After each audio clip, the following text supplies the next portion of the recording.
Got a job as a 3D artist in broadcast for Fox Sports. Taking a shot, looking for A.J. Brown. He's got it! A lot of the things you see on ESPN and the Super Bowl, where you have 3D graphical elements floating around on the pitch. So we did stuff like that. We actually had an Unreal Engine specialist come out to Fox when I was there to do 4K for the first time exactly the way that we wanted to do it. They were like, oh, this hasn't been done. Did anything ever go wrong? It did happen once where it cuts out.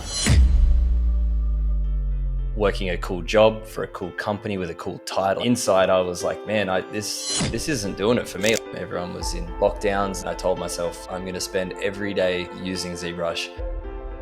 If you're not achieving that creativity at work, it's gonna struggle to meet that level of what it takes to keep you interested. When you were going for the transition, was it a calculated risk for you?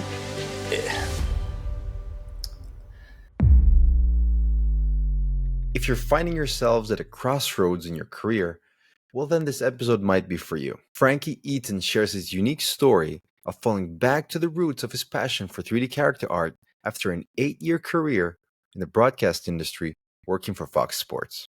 We talk about how and why he decided to go for such a transition, how he maintained the passion and the talent for 3D character art, some crucial advice for 3D character artists, and much, much more. With that said, let's uncover Frankie's story.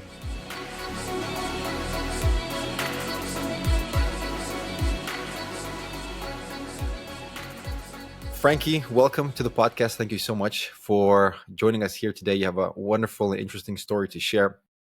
May I please ask you to kind of give a quick introduction about yourself to the viewers here? Yeah, for sure.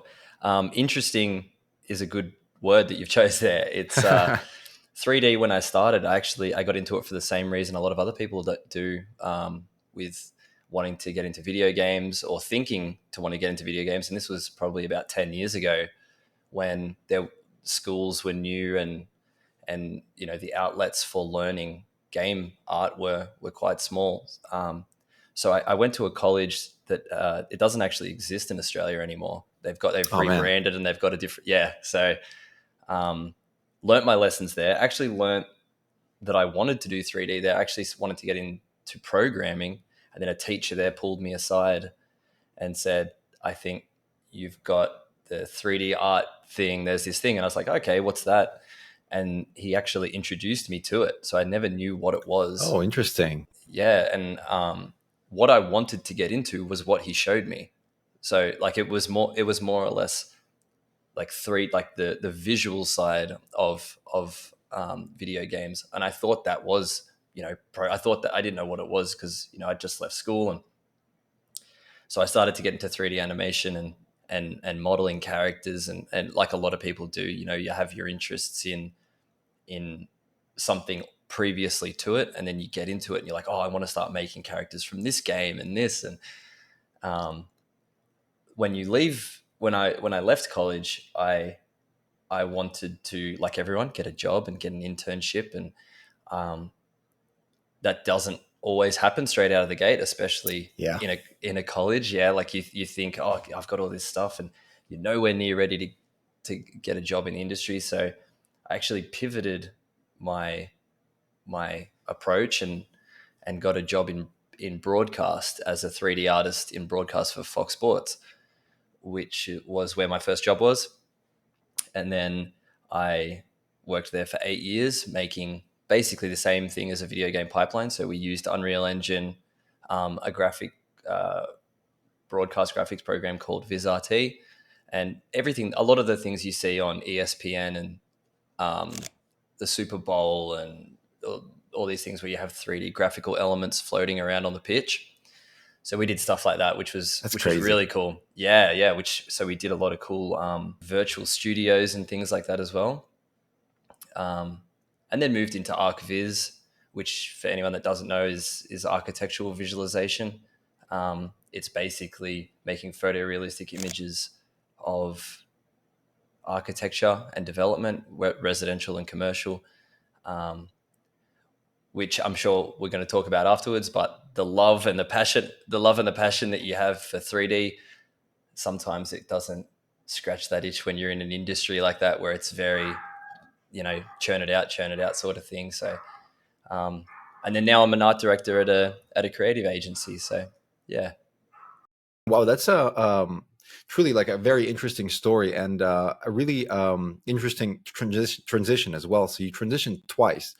As you said, the first time was kind of strategic in a way where you kind of couldn't get an internship. So you went into the, let's say, next best thing. And now, after 8 years in the broadcast industry, you kind of pivoted quite, significantly into character design. Could you talk about that second pivot specifically, and how did the whole journey kind of go for you to say, you know what, that's it, I'm going to go for character design now, and kind of what challenges are you facing now or have faced at the beginning of your transition journey? Yeah, that's a really good question, man. And I think it's when when you're struggling, or when you are looking for ways to earn money in this industry, you can lose sight of what you got into it for originally. And I found out that I was somewhat of that, working a cool job for a cool company with a cool title like Fox Sports. Everyone time I spent inside, I was like, man, this isn't doing it for me. Like, this is not why. Like, it's kind of cool, and I loved all the people I worked for, and the experience was great. And then I started my own company in the Arc Viz and started doing that, and none of it was really doing it for me. Like, it was you fall into the patterns of earning money, which again is obviously really important. But I Well, yeah, think definitely.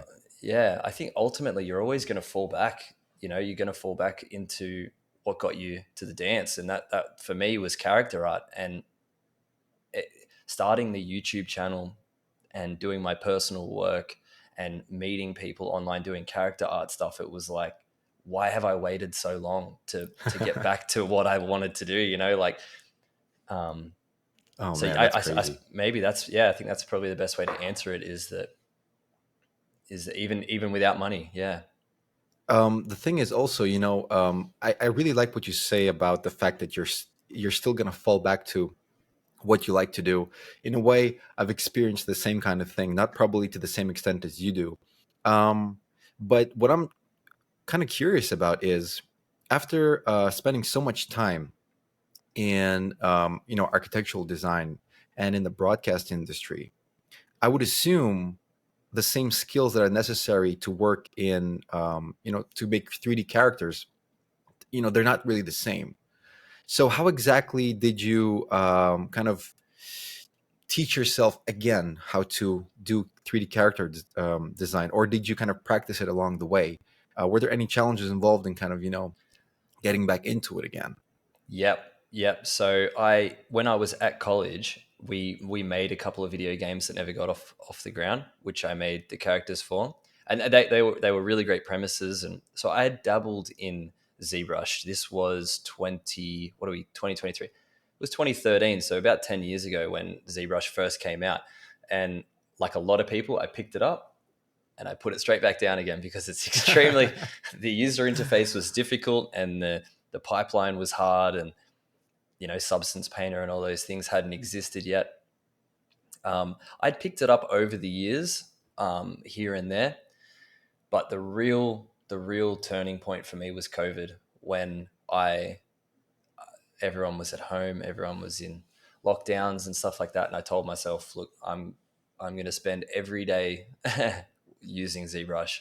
It is it was I was like, this is going to be the opportunity to get me back into the mix of what I wanted to be doing. And I just, for years, for what is, yeah, the last few years now, just been every single day recording and working and getting better and better at it. And that was pretty much it, was having that free time and having that perspective change through COVID. Yeah. Understood. That's the bittersweet thing about COVID, right? It was hard, Mm. but then again, many of us honed our skills.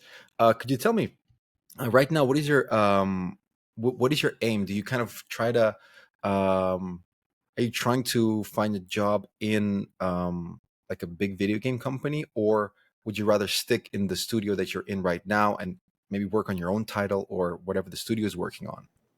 It's, yeah.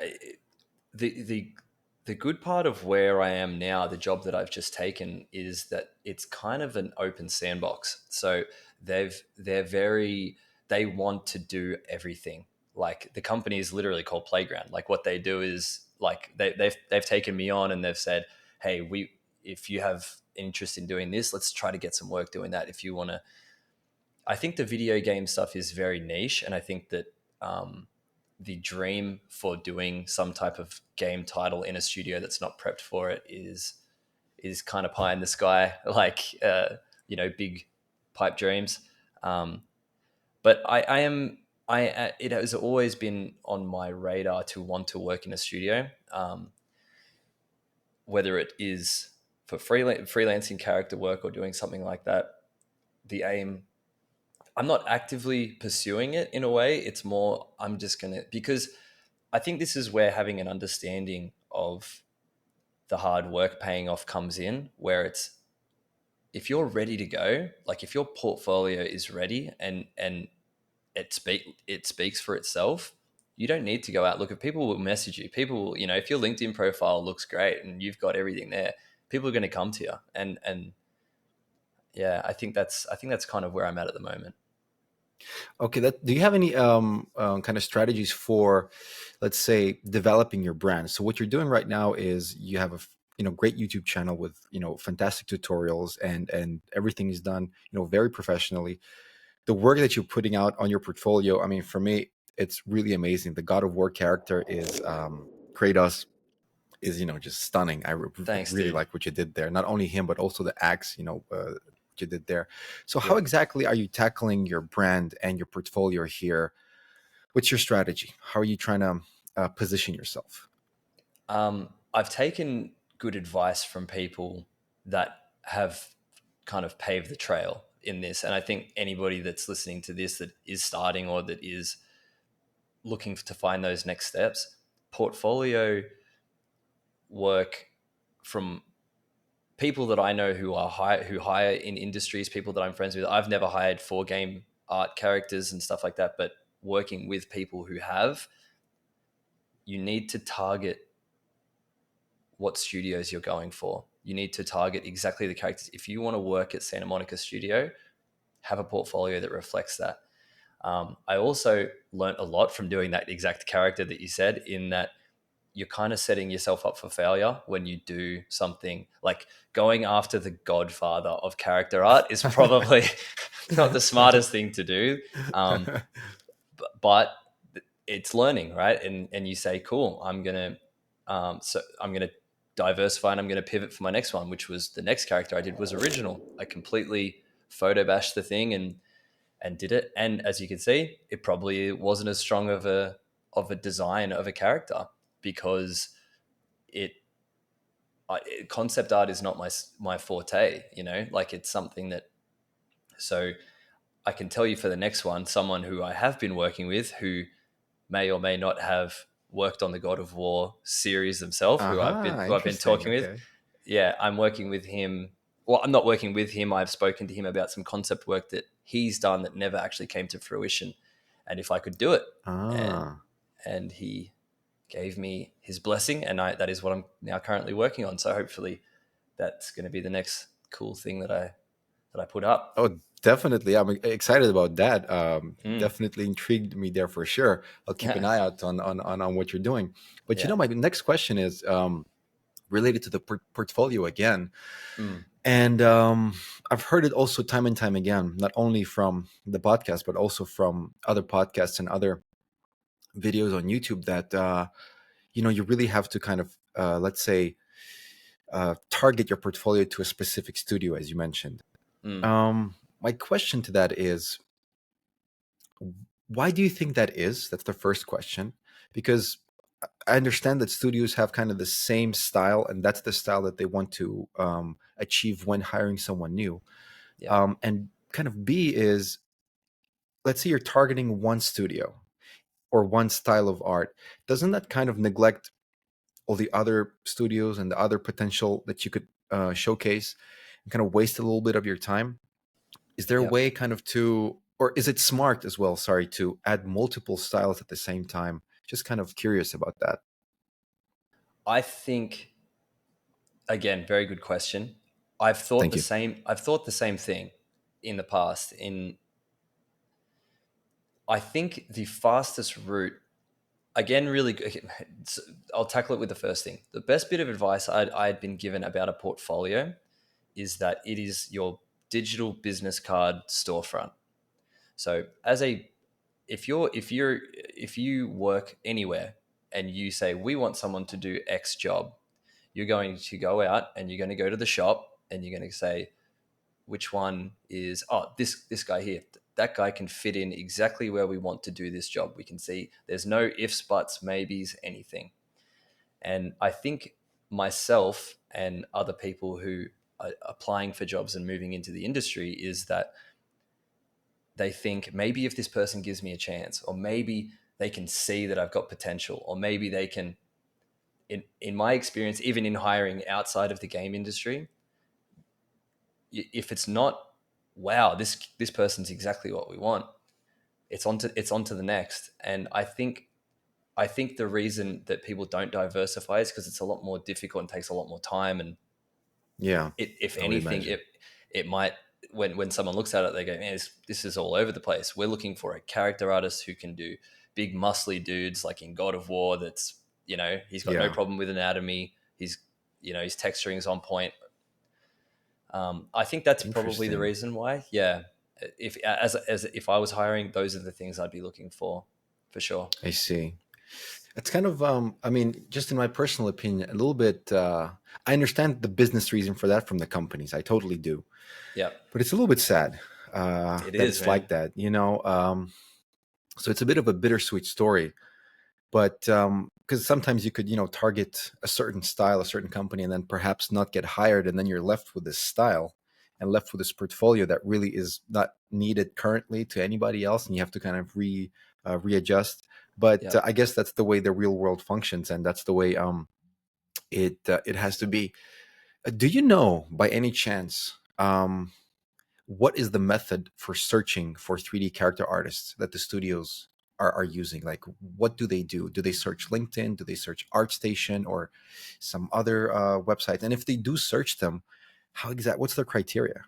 Yeah, well, I'm working with a few guys at the moment that work for Amazon Media, which was developing a lot of stuff over there, and another small studio over in the States, and from where they found me, so I'm doing a bit of work with them for some game asset stuff for Unreal Engine.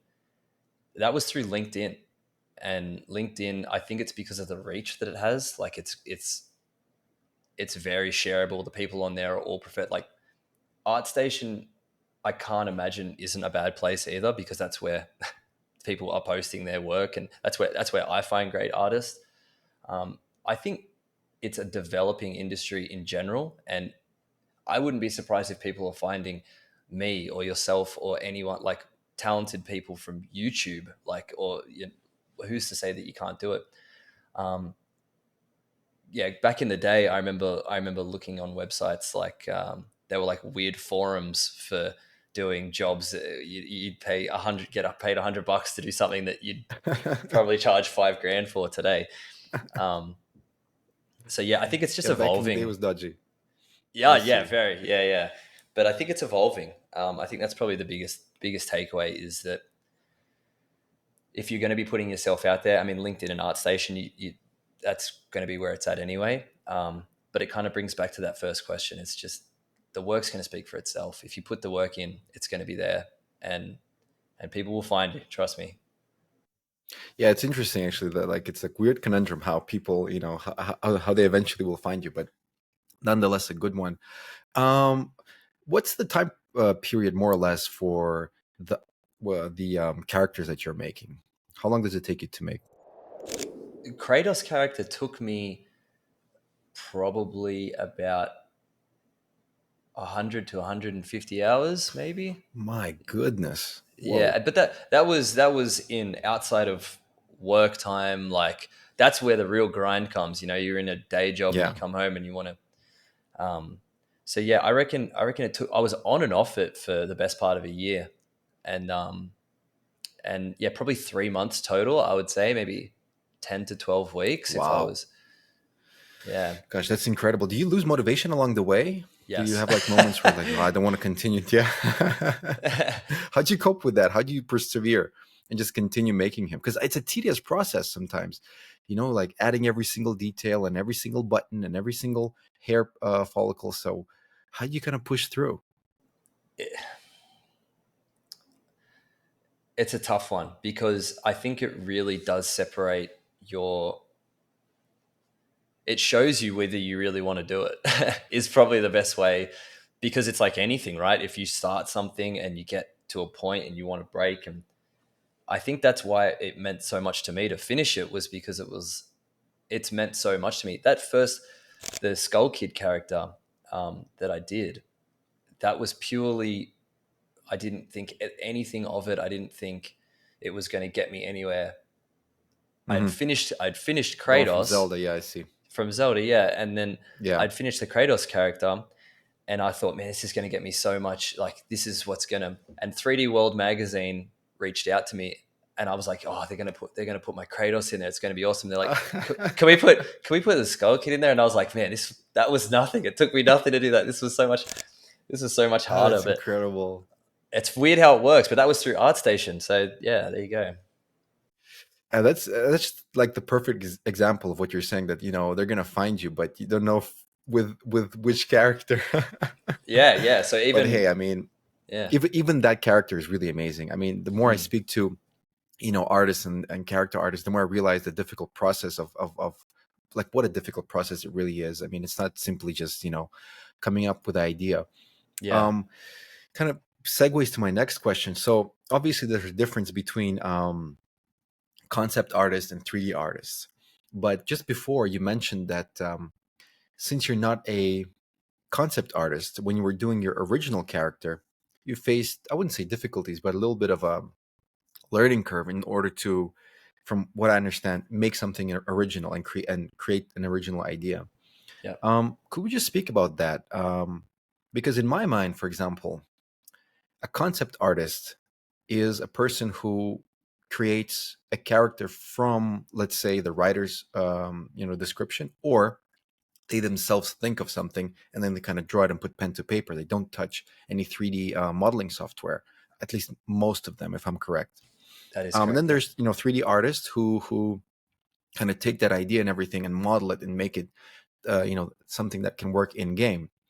Could you talk about that? Why do you see such a learning curve for yourself from 3D character design to character conceptualization? Yeah, I character concepting, and the technical bringing to life of a 3D character in games or film. I think I think people misunderstand the skill set that goes into a concept artist skill set. They are equally as talented and skilled and amazing as technical 3D artists. Oh, for Um, sure, absolutely. so I think what the difficulty is that you you can't learn both. Or odds are you to be able to give 100% to both those things is extreme. You could, and I'm sure there are a lot of people out there that can, but Maybe, yeah. it's a very extremely difficult thing to do both of those Oh, things. wow. Okay. So because the pipeline of concept art maybe might not be as difficult, or the barrier of entry, like you said, you can pick up a pencil, you can get a piece of paper, you're a concept artist, boom. But Hmm. like in theory, like In you've got theory, the yes. things and you can do it. But so people think that it's like, oh, that's you could do that. I've worked with, and like I said before, the person I'm working with from God of War, who is a concept artist, and working staring at Kratos forever. The amount of times I said to myself, hundreds of hours, the amount of times I said to myself, this character design is flawless. Like, there is a Yeah. reason that Yeah. they've all sat in a room and said, this is the guy. This is the one that we're going to put, and the new version of Crate. Like, yeah, Interesting. I don't feel like I'm breaking any ground here, the design of Kratos is it's pretty solid. Yeah. So 100%. Yeah, oh, for sure, for sure. yeah. I can only agree with that. 100%. That's very interesting. So I see that there's a, I know that there's a technical difference definitely between the two professions, but there's also, from what I understand, let's say a mental difference. I think the mental state of a 3D artist and a concept artist just are two different mental states. And as you said, it's hard to be, you can't have both mental states and use them at the same time. That's very interesting. A quick question: are you as good with a pencil and paper as you are with the 3D work? Not as much as I used to be. I used to draw a lot. Yeah, I used to. It probably was one of the things that helped me solidify that this was what I wanted to do, because a lot of times people, when they get into things, they bring it back to, oh, I always had a pen and paper in my hand when I was a kid, and I did. Like I actually always did when I was a kid. I loved drawing. Like even in my school books, like I struggled to concentrate because all I wanted to do was draw pictures, and Yeah, I I can relate to that. yeah. So I haven't really done it a lot lately, obviously because I'm putting all my energy into this other thing. But I've got a mad respect for for art, all versions of art. But yeah, drawing is awesome, man. With a skill set like yours, it is so easy to be not only creative, but so easy to create. And what for me is such an Yeah, important thing, whatever you can imagine, you can actually create that thing in 3D. Not only that, yeah, you can draw it, then you can create it. This is a skill that I'm so envious of. I'm not really skilled in anything 3D. I'm somewhat skilled in drawing.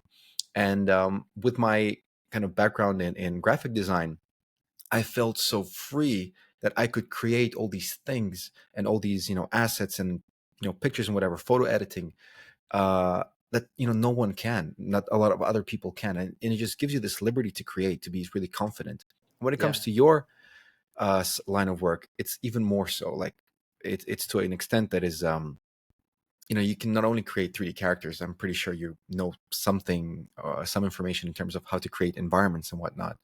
yeah. What is kind of your opinion on that? And how does that liberty and this freedom and that skill set kind of, you know, help you stand out or apart from kind of, your average Joe? A phrase that I've always loved is is paralysis by analysis. Okay. And Nice. basically I suffered from this for a lot of years, which was the overwhelming nature of the 3D world, in that you constantly are thinking, I can do all this stuff, and you overthink it, and you never actually do anything. Oh And my. Okay. you know what I mean? So Absolutely. yeah, that was something that I dealt with. I think organization is something that goes really out the window in this industry because of the creativity, because of the open palette that you have. If there was something that I could have told myself 10 years ago to really put down on paper, it was, I mean, you're in the digital world, so get a digital version of organization. I use a program called Notion, Yeah. Notion. which Yeah. helps me, yeah, which it helps you save links by, it's a Google Chrome extension sort of thing. Any idea for a project that I have coming up, I'll throw it into Notion. Like it will, even if it's something that's just a thought, like a flash in the pan in my head, like I'll just go, cool, I'll just throw it in there. And I've got this board, and now I've got this board. It's completely full of all my YouTube stuff that I've done, all the projects that I want to be doing, all this. And it actually clears up my hands to do things because I've got a visual representation of the things that I want to do. Even if 80% of it you never touch, it it stops the gears from turning in your head and helps put that energy into your hands. So if I'd probably say, if there was something that I could recommend to anybody in the art industry in general, if they're feeling a little bit stagnant of in some way, organization, it's huge. Okay. Yeah. That's interesting. I'm going to take that advice. I'm going to definitely take that advice for sure. Cool. um, I'd like to pivot just a little bit back to your work in the broadcast industry, Yeah, man. and talk about the common denominator that is, the video game engines. Yep. That was in a way new to me. I was thinking that there was some kind of other proprietary software that these broadcast shows are using. Could you just talk about that, and what was the whole process of working there, kind of the workflow pipeline? And as you said, it's really similar to the pipeline of video game creation.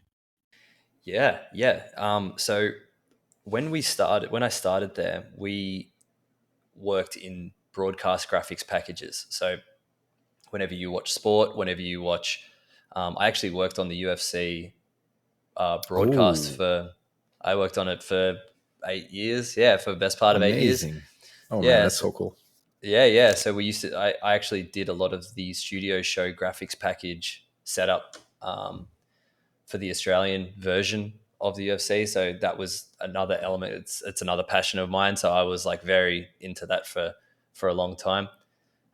Which again took me away from the 3D because I was like, this is so cool. Yeah. I want to be doing this, which again is not, it's not a bad thing. Like I loved doing my job and could do some 3D stuff. But as far as the programs, Viz RT was the program we used, which was, I used to love this comparison. So Unreal Engine and Viz RT. So Viz RT was the one we used and we were upgrading to Unreal. So when we finally got to Unreal Engine, people said, what was the wrong with the one that we had before? And I said, that was PlayStation 1 and this is PS5. Like that was like the Okay. Wow. so they Wow. so the first engine we used, VizRT, didn't have PBR materials, so it didn't have physically accurate materials. It didn't have dynamic lighting. It didn't have, so everything was baked in. Everything was just similar ways to the early rasterized graphics of early days. And then Unreal Engine came in the last couple of years I was there and kind of blew the door off everything. It's incredible. Yeah. So we actually built a business case to bring it in there because we knew the power that Unreal could bring. But also to speak to what you were saying before about the pipeline, it's a very similar way to the game industry in that, say you had an asset, you had a designed asset, whether it's a logo or a character or a player or someone that you want to be broadcasting on the screen. You would have a mesh, a high poly mesh. You would have a low poly mesh that you build over the top. You bake the maps, texture it, bring it into the engine. Um, that was a very rudimentary way of saying it, but that's basically how it would work in a game engine as well. And I think that was kind of where the technical love for me came into the game engine pipeline. Is I love the organization of, okay, I'm in this high poly section now. I can make this high poly character with no strings attached. I can make this as awesome as it can. I can deal with the low poly later. For now, I'm going to be doing this. And I don't think any of the jobs that I had really scratched it with characters specifically. I did work with a couple of characters, like 3D characters at Fox. But like, again, I wasn't designing them. I wasn't doing the stuff, So, but yeah, I mean, for there the most weren't. part, Sorry yeah. to interrupt you. What type of No, characters was this? Was this something fantastic or like they a were real cricket person or players. something? Oh, okay. Yeah, they All right, were, real they people. were, yeah, they were real people. They were actually photo scanned. We partnered with a game company here in Australia, so we did a bit of crossover with their characters. But yeah, so So not a lot of imagination there. Just kind of hey man, if you rudimentary. if we want to segue into the lack of imagination that comes in client work, I'll tell you that. For sure. Yeah, we can definitely go Yeah, go into that. So yeah, let's dive into that. And yeah, kind of you have amazing work in your architectural design. Truly amazing. I am not super well versed in that universe, but I had my fair share of instances where I had to do it for a couple of projects. I had to work yep, together with a person to do it. From what I understand, they use CAD. From the beginning stages, which really is quite a boring software to begin with. But then something yeah, as beautiful as your renders come out. But I want to ask you about the the level of imagination and being bored when working with clients, and especially with work like that. How do you cope with that? How is the whole kind of situation and the client work pipeline going for you when you're This working there? is this is one of my favorite questions in in whenever I talk to people about why I've changed jobs and why. It's something that I don't think a lot of people talk about, in that, especially I know people in the game industry, I know people in the ArcViz industry that have it's a blanket thing. When you get hired at a company to do anything, you are facilitating someone else's dream or someone else's job, right? Like, or you're in a production line getting work out. Unfortunately for people in our field, we got into this field because we're creative people, right? So if you're not achieving that creativity at work, it's going to struggle to meet that level of what it takes to keep you interested, which is why my YouTube channel started, and my portfolio and stuff started, because when I was working in architecture, it's not that the medium isn't great. It's that if someone said, "Hey, go make an amazing image and do whatever architecture you want and make it look however and do," I'd be like, "This is the best job ever. This is awesome and Yeah. creative, and I can go do it." It's But that's not reality, like Yeah. it's client driven. It's usually your art direction. You can do so much. Like, I have been an art director. I have been a creative lead with clients, and you direct them in a way to say, "I think this is the best way that this should look, and I think this should look away for another reason." But for the most part, they're the ones that are cutting the checks. So they're the ones that are going to be saying, "We want it to look like this." And unfortunately, that specific industry, it was nonstop. It was just every week, churn and burn, get it out.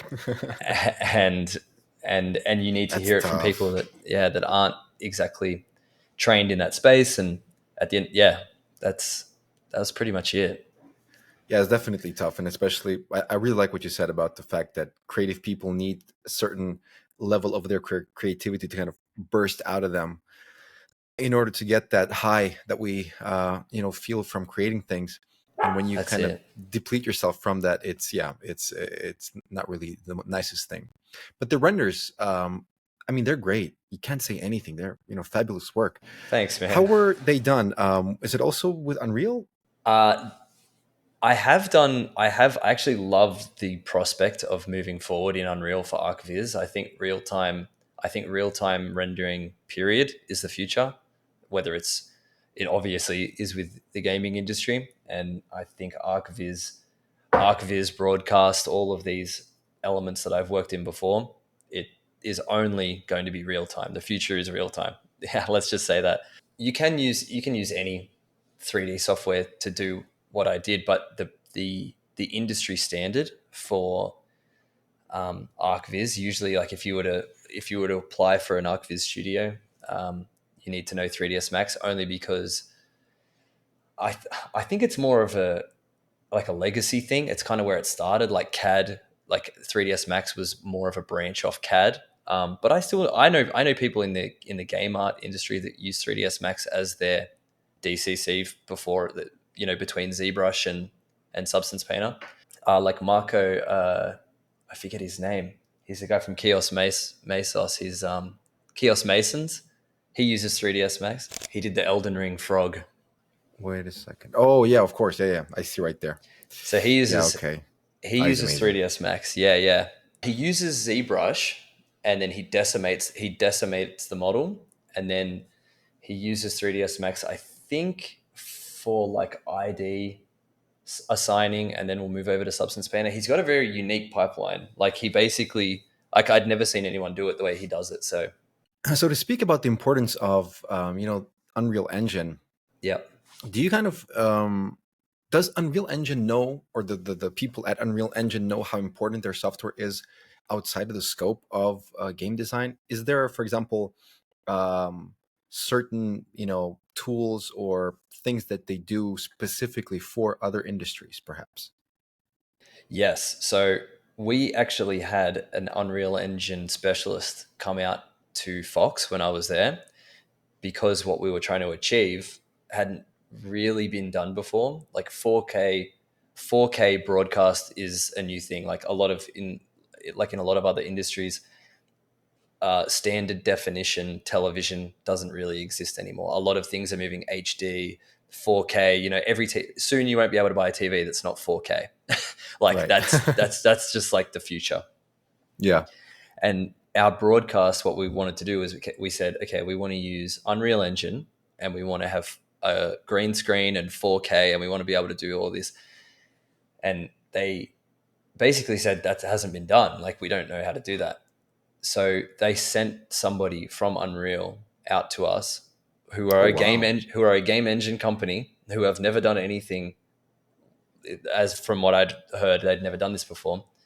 And he sat with us for a few weeks and wrote scripts and code and Oh helped my us. God.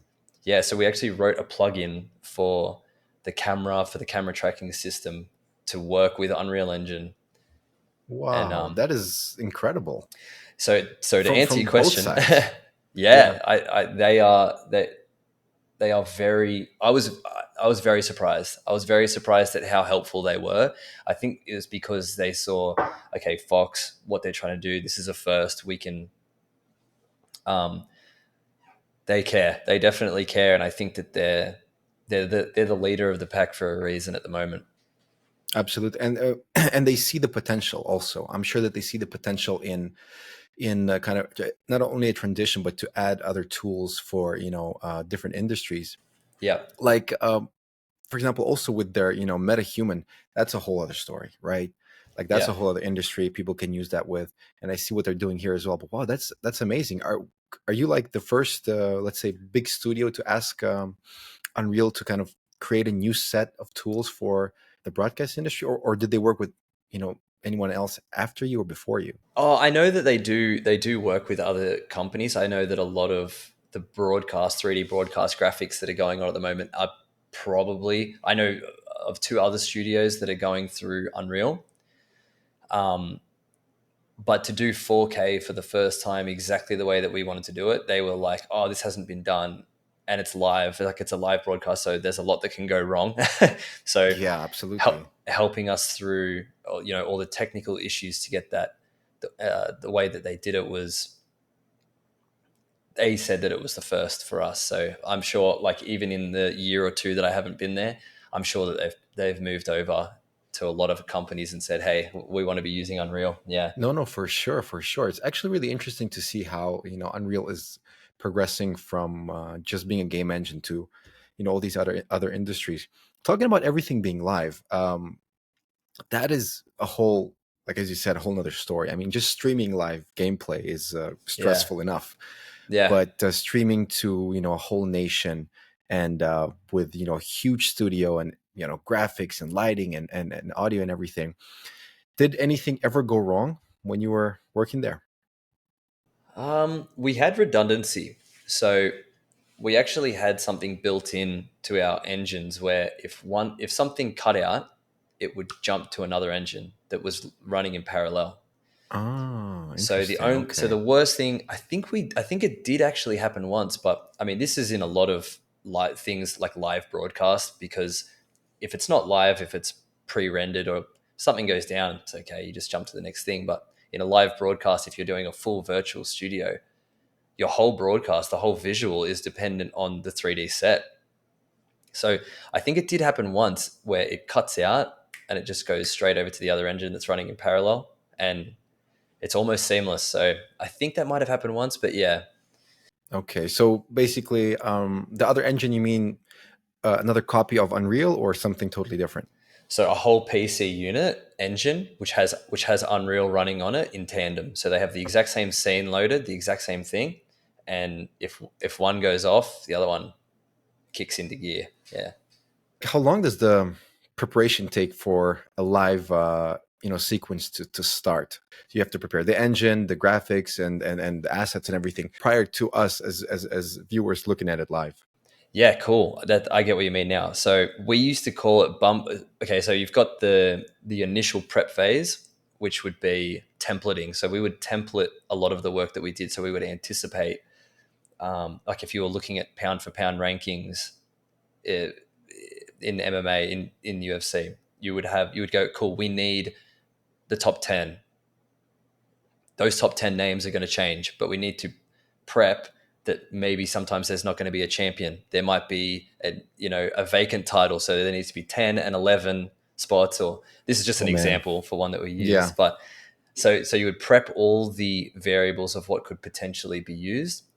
And that could take weeks, the virtual stuff, and then the actual informational portion of the broadcast, of actually like what the producers would be asking us for, would be like, oh, we need a headshot of this person, and he needs to slide out and do this, and then we would have the phase that we call the bump in phase, where you actually go to the stadium or you go to somewhere and roll it out, and usually they're a couple of days before setting up. Yeah.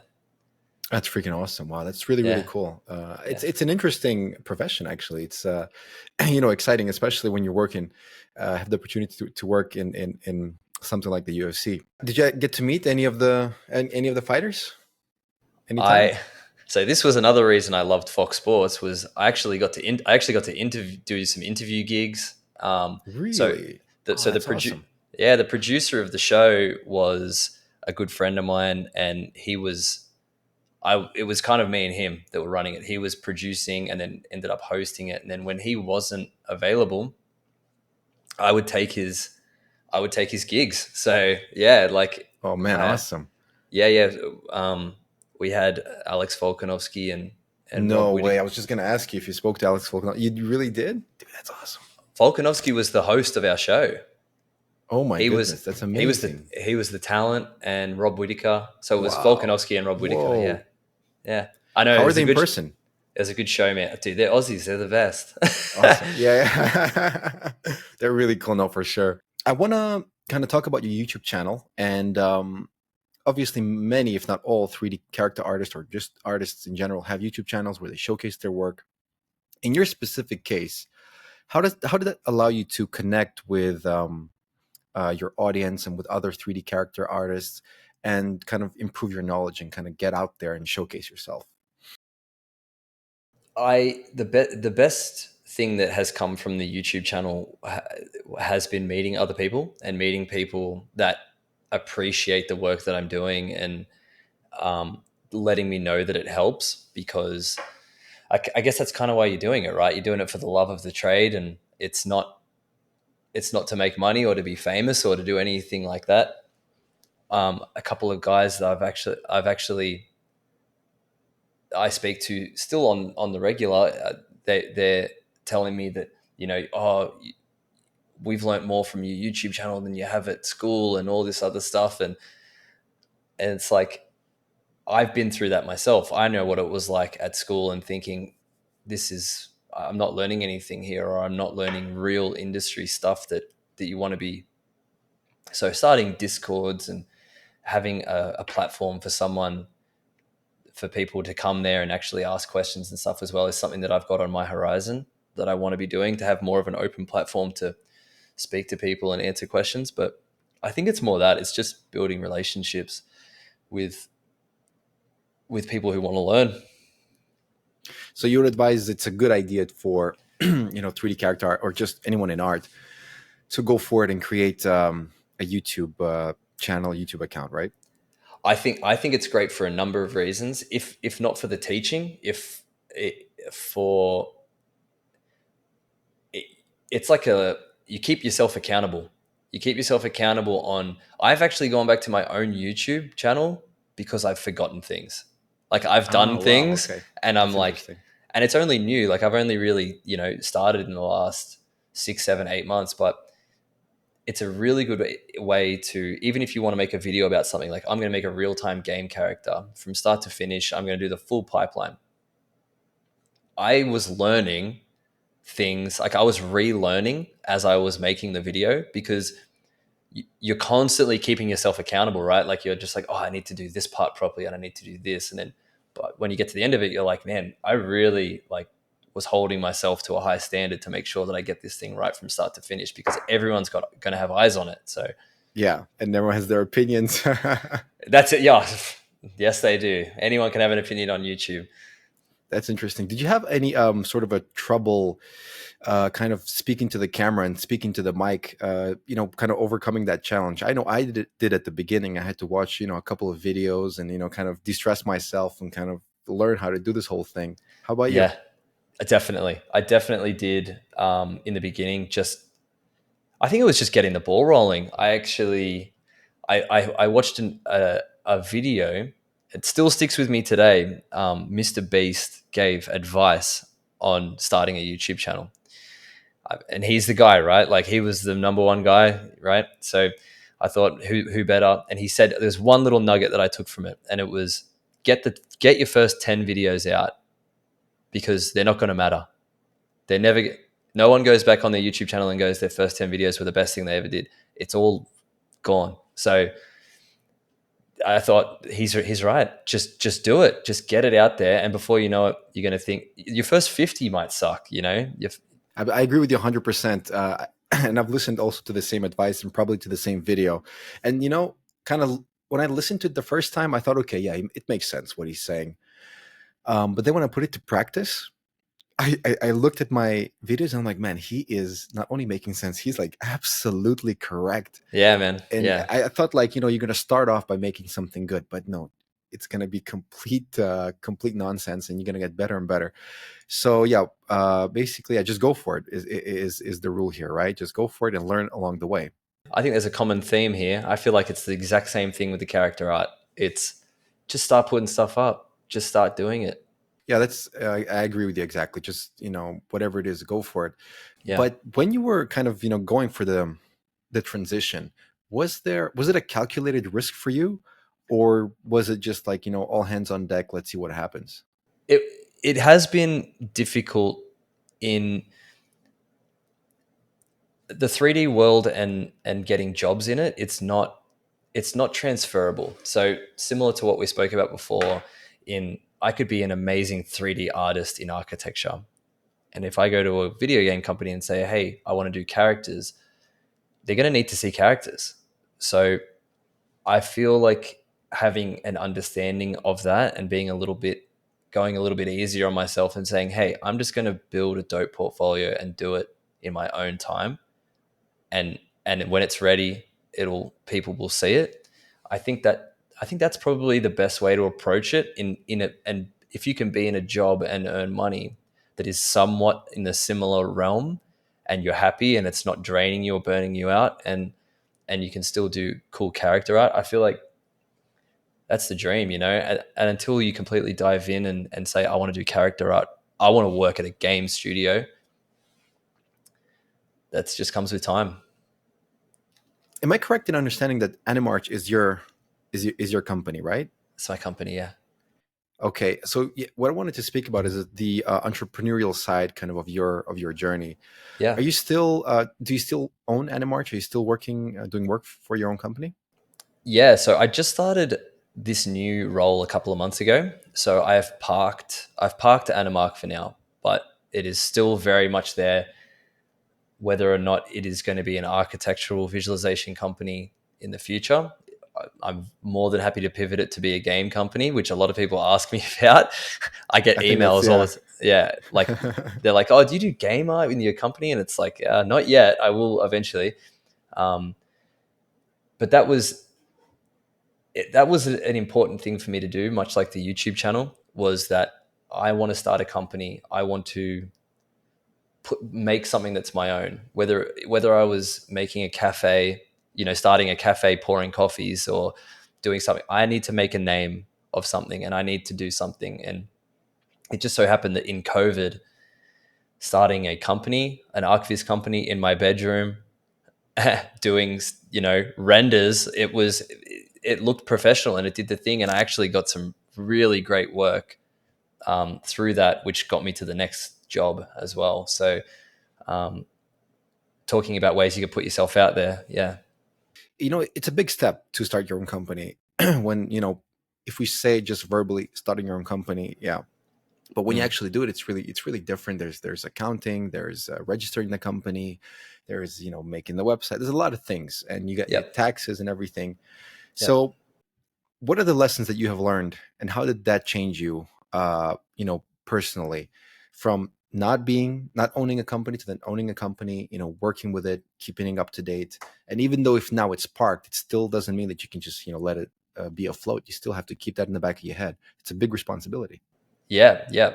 I did find that the things that you're talking about, the paperwork side of things, it wasn't so much a drag, because I mean there's a little bit of a caveat to me because of the timing. I mean, COVID was a very strange time, and I wasn't too upset that I had to do invoices to get paid money to do this thing. Like, I wasn't like bummed out. But if I was to do it today, I could see exactly where you're coming from.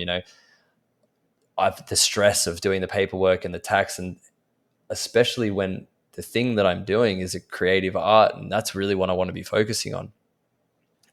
I think it moving, like, I did transition to the point where I had an accountant and I had somebody dealing with those things for me. Okay, nice. Which was a good learning curve, because I got to a point where I said, hey, I don't want to be doing this stuff anymore. I want to be focusing on the art and the service that I'm providing. So that was a really good learning point as well.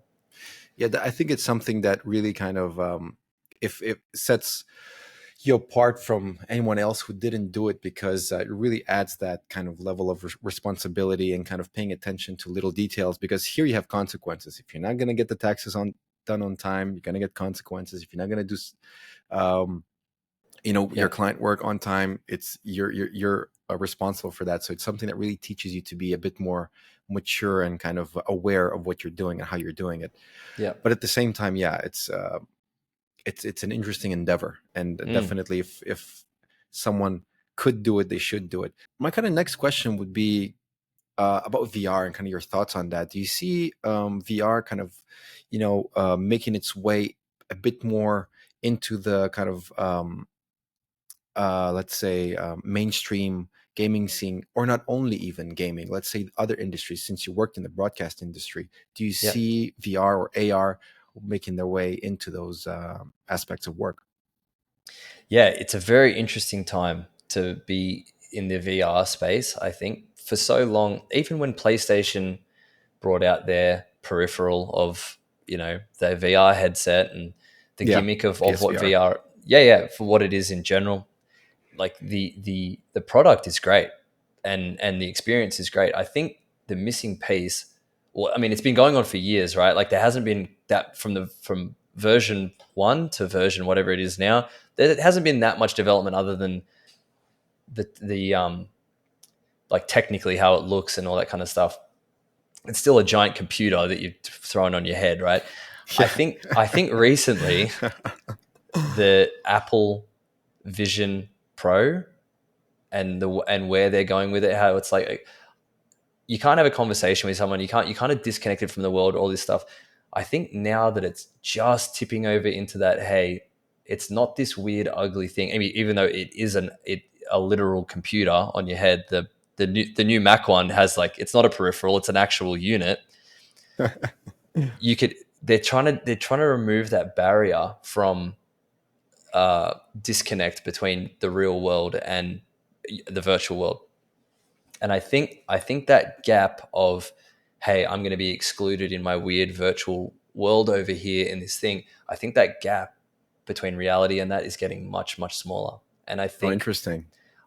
I think when the tech or the peripheral that we are using to view VR, whether it's a pair of Ray-Ban sunglasses or, a contact lens that you put on your eye, it's just we're going to get there eventually. I don't know how long it's going to be, but I think virtual reality as a general thing, it's really only hamstrung by the tech right now. And I think when that unit really gets into it, it's going to be big. Yeah. Yeah, it's interesting to kind of even like think to the future, how kind of gaming and the whole kind of like entertainment industry. I agree with you. It'll be all really, really affected and touched by VR, whether we like it or not. So that was very interesting opinions on your side. How about AI? What are your opinions on that?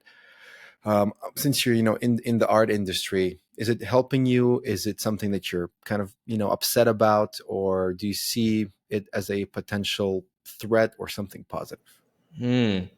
I thought it was a cool gimmick when it started.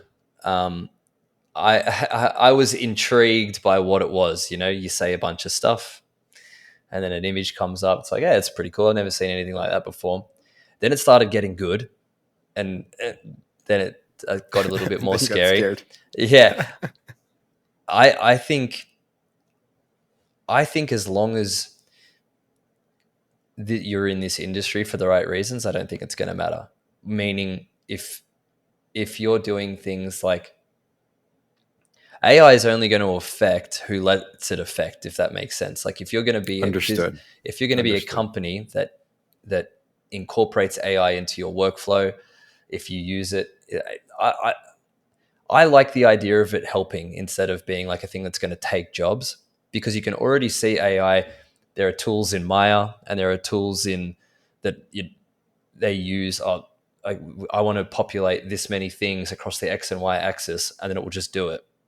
Technically, that's AI. Like it's, they're writing new codes to be doing things like that. And I think a lot of the pipeline elements that people don't like doing, whether it's UV mapping or rigging or any of these, I don't think it's ever going to, I mean, you can't say it's never going to, but like, I think it's going to help us. And I think if it's going to make life easier. Yeah, I think I'm on your side there. I don't think that it will come to a point where the human skill will become not needed or kind of overtaken by AI or redundant. I really don't think so. I think the human touch is very important. Yeah. But as you said, yeah, to help to make life easier, for sure, it's something really, really cool. But there was a point where I was thinking, man, this is getting out of hand, I was thinking, but I see now that it probably was a little bit of a like a panic attack rather than something more serious. Yeah. Let's hope not. Yeah. My next question is something that I'm very interested in, and I ask kind of all my guests here. Yeah. Since we're in the video game industry, or let's say like since we're speaking about the video game industry, what is a video game for you if you were to define it in your own words? An experience. Storytelling. And forgetting that you're like in reality, like being somewhere and being like, this was so good that like I was invested in this world. Right, I had no right. questions. Yeah. I agree. The thing is, I agree with everyone who answers this question. I think I've asked it for like to my three of my past guests, and all of them have different answers, and I agree to all of them. I have a different answer, and you will all agree to mine. It's really wonderful how how the definition of a video game affects each and every single person differently. What's and yours? How this in my definition would be that it is a work of art that I step into and that I like to participate in and to kind of visualize all of it from the inside out and just appreciate it how I would appreciate, for example, looking at a Mona Lisa. Because at the end of the day, in my opinion, it is a team effort if it's a big, a development team making the game, or, a solo effort. But it's a work of art. It's a masterpiece, no matter what it is. And every single thing is made and placed and shaded and lit in a specific way. Yeah. So that's kind of my interpretation of it. A work of art that I like to experience live, playing it live. I'm going to steal that. That's my new answer. Go for it. You take that. No problem. To kind of, finish off things here. Yeah. Do you have any last remarks and last word you want to say to the viewers? I love this, what we do. I love this industry. And I think it's still new, which is really fun. Like I don't like the idea of being in an industry that, is stagnant or maybe going to phase out or anything like that. It's sort of the thing that got me into it, was that, hey, this is this cool new thing that, we can go on the journey with. And it's such a broad industry. And I think from what we've spoken about today, you can kind of go anywhere with it. Like video games were the reason I got into it. And I've merely dabbled in video games and had so much fun doing so much other stuff and been creative and started my own business and done all these other things as well. So I think that's the beauty of this industry, is just jump around, man. Yeah. Yeah, absolutely. I agree with you. Just real quick, what are your Yeah, favorite top 3 or top 5 video games, if you could share that? it's easy for me. The Zelda series was the reason that I got into this whole thing. I can almost guarantee that the you know what? Wait here. Go for it. Yeah. No way. Oh Still my got it, dude. goodness. That is Still from the got it. N64. Wait, is that that's the Yeah. original box, right? Oh my god, that's Yeah, man. insane, It's in dude. That's the epic. still in the plastic. Oh my god, that's epic. Wow. Wow. That Wow. that has a The Holy very Grail. that's it, man. That has a very special place in my heart. That stuff. So, yeah, I think the reason that I got into it was because of that. It was the first. I think it actually would have been pretty close to one of the first 3D open world experiences. You know, like Definitely. that game. So yeah, the Zelda series. More recently, I mean, obviously, I love the God of Wars. And the Last of Us series. Last of Us was huge. Absolutely. But yeah, I just I mean, any good huge. storytelling. It's lightly said. Last of Us is it is enormous, man. Like it is a video game. It is a theater performance. It is a TV series. It is so many things. There's a play, like a play or something. Like, oh my god, the way, like, it's crazy how it exploded. So yeah, I you're right. It's humongous. I used to speak to people when the first one came out and said, "Man, you got to play this game. You've got to play this game." But the medium of a video game isn't for everyone because they're never Yeah, going to sit down and get the controller and do the yeah. thing. So it annoyed me that they were never going to experience this thing because I remember I used to tell people this is one of the best pieces of art, TV, film, anything I've ever experienced. And then I remember saying, I hope they make it into a show one day so people can watch it. Real. Oh my I told my god. dad. I told my dad this like whenever it came out. Was it 8 years, 9 years ago or something? I think 2013. The first one. Yeah, yeah, I think 2013, 10. 2013. Yeah, I think so. I might be wrong, but No, no, I think you're we'll right. see. And then he loved it, and he loved the show, Oh and I was my like, god. I told you. Oh my god. 10 Oh, years hey, later. exactly. I told you. Oh my god, that is a Yeah, wonderful story. That's yeah, crazy. You know, yeah. to speak of that story, I want to share Mm, one with you as well. hit Also me. with my father, which is Yeah, absolutely insane that we have this in common. So the yeah, game came out. It's probably one of the only games that I played from start to finish more than maybe 10 times, I think. yeah, yeah. Cool. And so I'm in love with this game and I'm playing it.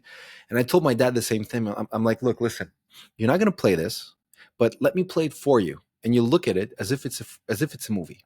And Yeah, he's like, no, maybe not. I'm like, look, it's not a shooter. It's not something crazy. Just sit down with me, one time, give me an hour. So we sat down. I think it was quite, like late at night, like 12:30 or something. And I'm like, okay, so this is going to go this way. I'm just going to play it. And an hour later, he's going to say, okay, good. And he's going to go to sleep. yeah, I think we played till 3 in the morning, yeah. nonstop. And he was like just watching me play. And then the next day, when he came back from work, he came in. The first thing he said, turn the PlayStation on again. Let's continue the game. That's So we amazing, finished the man. game. He was in love. And then we played the DLC. And he also watched the show now recently. So yeah, Yeah, that's yeah. how I managed to get him lured into watching me play the game. So yeah, it's a fantastic, fantastic piece of entertainment for sure. Last of Us is amazing. They nailed it, man. And it's storytelling. Like it's it's unfortunate that people see video games in a certain way. Um, Yeah, it's a book, it's a TV show, it's a movie. It's just another medium of art. It's just another. That's all it is, and it's unfortunate that it's a little bit difficult for some people to pass that barrier of entry. For some people like I us, agree. we love that barrier of Oh entry. You yeah, know, it's like, yeah, I it's agree. But I cool. think it's going to change in time. My opinion is that, for example, um, maybe this is a bit too much to say, but like Mm, some games, for example, like The Last of Us, could be interpreted as a book, like you said.